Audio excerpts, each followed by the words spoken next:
Oh no! Iran bombed Israel! World War III is happening!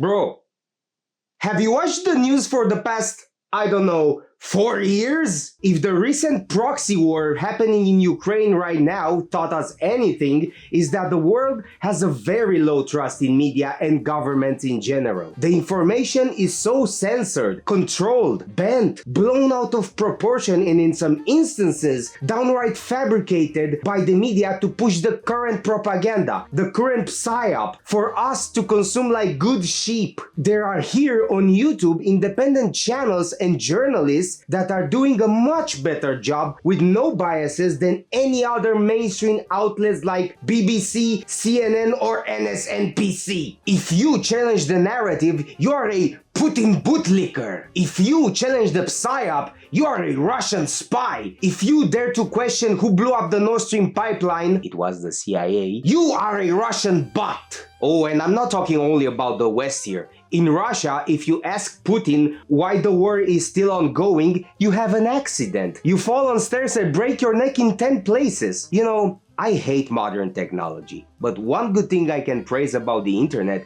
is that it helped us see through the bullshit behind the narrative they feed us every day. And that leads me to the sponsor of this video, NordVPN. I'm kidding, they don't sponsor me. I wish they did though.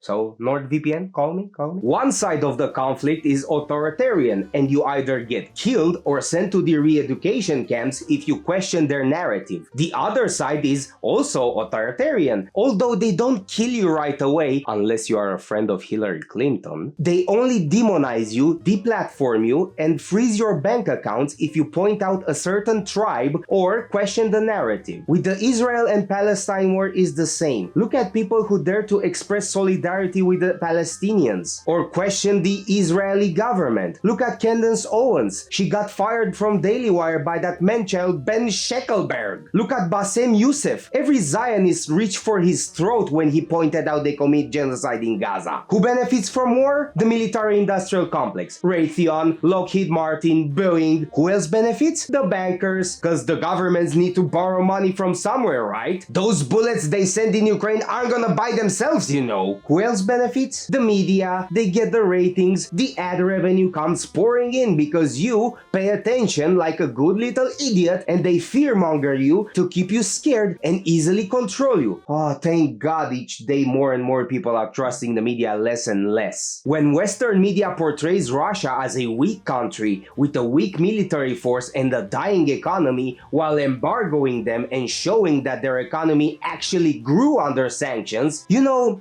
something ain't right here. When the Western media portrays China as a failing economy while our own is rapidly declining and inflation is through the roof, and then showing that China's economy surpassed USA's, something ain't quite right here. When the Western media portrays China's naval prowess as a joke while USA can't even funnel a single warship into Taiwan in case of a Chinese invasion, you know, something smells fishy here. And I'm not talking about the feminist rally outside my house. History time! In 1989, James Baker and Mikhail Gorbachev discussed the reunification of East Germany with mainland Germany. Baker assured Gorbachev that the reunification would cause no further extension of NATO, North Atlantic Terrorist Organization, into Eastern Europe. Guess how that worked out? So the seeds of the continuation of the Cold War were already planted. Gorbachev, being naive and stupid, didn't even sign an official document preventing NATO to expand further into Eastern Europe. Shortly after the fall of the Soviet Union, some of the former Soviet states allied with Russia, forming the CSTO, Collective Security Terrorist Organization. This is another seed that was planted for the continuation of the Cold War.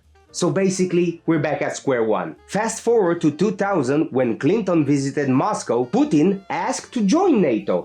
Of course, Clinton said no, but guess what was the reason behind that, and I quote, "We can't have two major world powers in the same alliance." Bro, you could have had world peace right then and there, but no, we gotta get that oil and bullets for the military-industrial complex for endless proxy wars. Those monies aren't gonna print themselves, do they? Man, I swear, these guys played Metal Gear Solid and thought, that's a pretty neat idea. We should base our economy on that. You imbeciles! That's a video game by Kojima!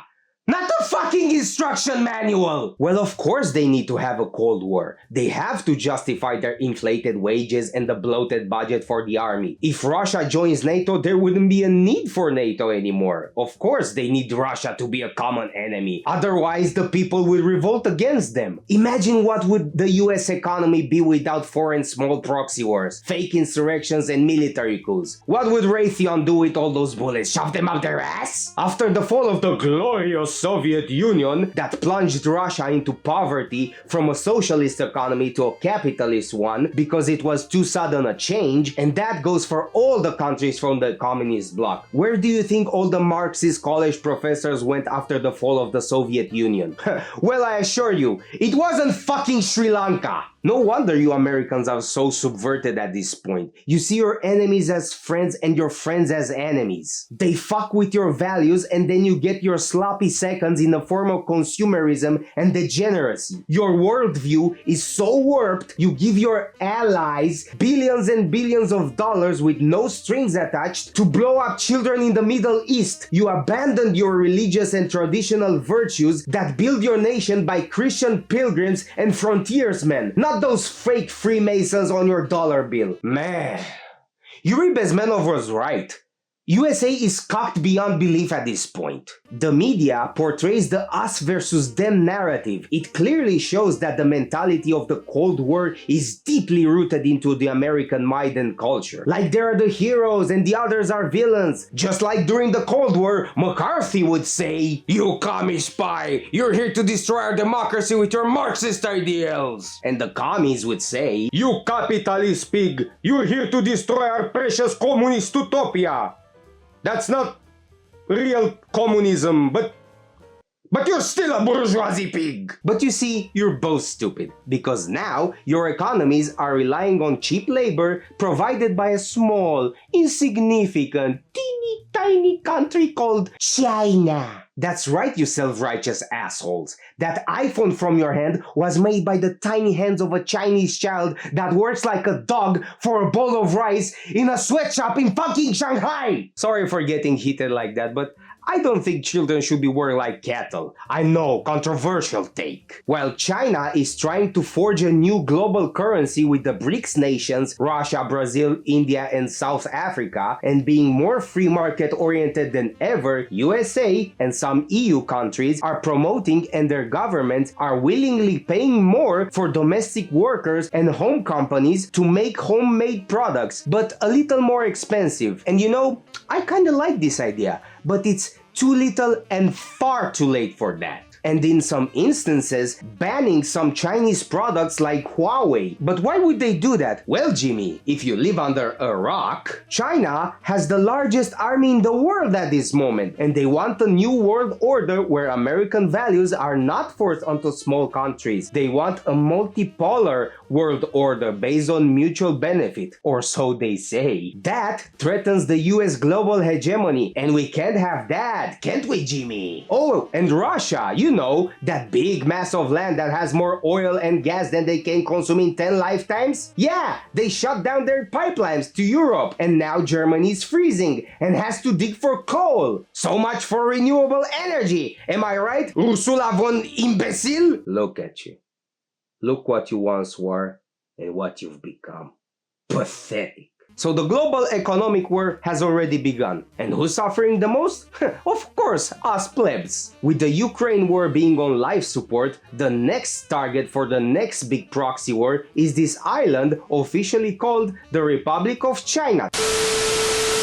This video was removed by the CCP. Also, nothing happened at Tiananmen Square in 1989. Why is that little island so important, you might ask? Because this small company called TSMC has a global monopoly on semiconductors. There's this guy, Morris Chang, who's basically a genius, who found a way to make affordable microchips and now makes up to 90% of all the microchips in the world. This is the main reason why Taiwan is such a wealthy island, because us Westerners are too lazy to make our own because it would be more expensive, and we want only profit, don't we? We only want to rest our fat asses in a cushy sofa, play GTA 6 on our PlayStation 69 while eating a nice side of delicious goy slop. Why would we wanna change that? So Taiwan is just another front for this Cold War we're in. Taiwan has two main parties, the Kuomintang, KMT, and the Democratic Progressive Party, DPP. Let's call the KMT the old farts and the DPP the young idiots. The main difference between the two is that the old farts want a peaceful reunification with mainland China, while the young idiots have a false sense of nationalism, wanting independence, aka being a puppet of USA. Bros,